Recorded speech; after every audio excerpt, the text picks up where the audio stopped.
some countries, sport is like a national pastime. That's But in true. the Philippines, some might say that pageantry is the pastime. That's true. You know what? In the Philippines, we have pageants all over the places. Yes, we have pageants in the barangay, in school, national, local. That's why we really love Miss Universe. It's like it's giving pride and putting the Philippines back on the pedestal. That's why there's an added pressure as a candidate coming from a pageant-loving country. But it's a good pressure. I always look up to our former Miss Universe Philippines. They really did well in the competition. And now this is my time to show who I am, to offer what Rabiya can show to the rest of the universe. So I'm very happy, and at the same time, I'm excited to make all my kababayans proud, and hopefully I do. Why do you think it is that the Philippines love pageantry? They have appreciation for it. We do love pageant because we used to think that we wanted to be included in the world. I have to be honest, in the Philippines, my skin color used to be not the standard of beauty.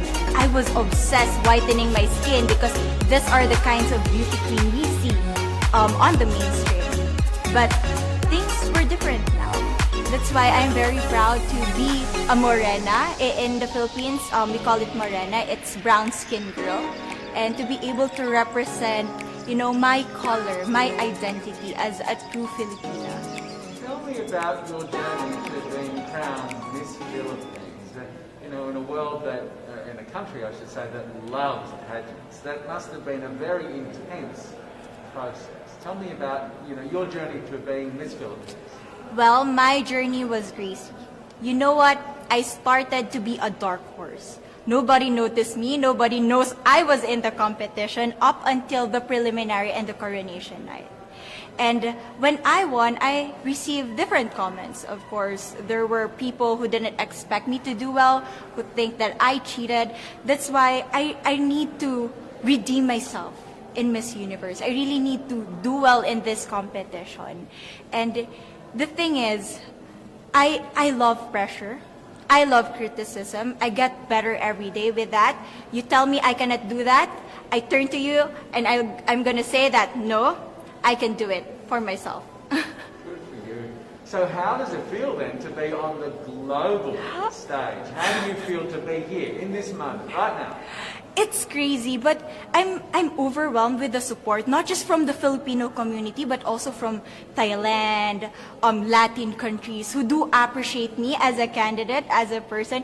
It motivates me that I am beautiful. I can offer so much in this world. And when somebody believes in you, it gives you that extra energy to really do well and perform well. Do you have a sense with the girls, all of the girls competing, you're competing, but is there a sense of camaraderie with all of the girls? Is there like a real spirit to, sort of motivate each other to do better? You know what? I have a different idea about Miss Universe. I thought it's going to be very competitive, in a healthy way, well, of course. But now I can see every girl helping each other, from fixing those hairs, from trying to zip up those outfits. It speaks of the closeness and the kind of camaraderie that we want to have. The goal of Miss Universe is not just to crown one girl, but also to build a genuine and long-lasting friendships among us. Would you say within the Miss Universe world, the contestants, is there a sisterhood? Are you sisters? There is sisterhood. I can say I was able to talk to different representatives from different backgrounds, different cultures. And despite our differences, there's so much to be highlighted in what binds us together. And that is because we want to empower women. We want to have our advocacies. We want to speak for the things that we love. And that's a celebration of women and the beauty that we have. So coming out of this week, obviously you would love to be crowned Miss Universe. Of course. And that would be wonderful, of course, for any of you. But what else will you take out of this week? What do you think you'll feel at the end of this week, regardless of the result? How will you be a different person? It's the growth and the development that I was able to have during preparing for this journey. I will be honest, there was a moment that I lost my identity. because I was put under pressure. I was in that position in which I feel like I'm not good enough. I'm not a good representative of my country, but I was able to bounce back stronger. And if I was able to do that for Miss Universe, I will be able to do that in life. That is my greatest takeaway from Miss Universe. Okay, so the Philippines have a huge amount of fans. Yes. I want you to give us a little bit of a message to the fans here and at home. But send a message. What would you say to all the fans in the Philippines?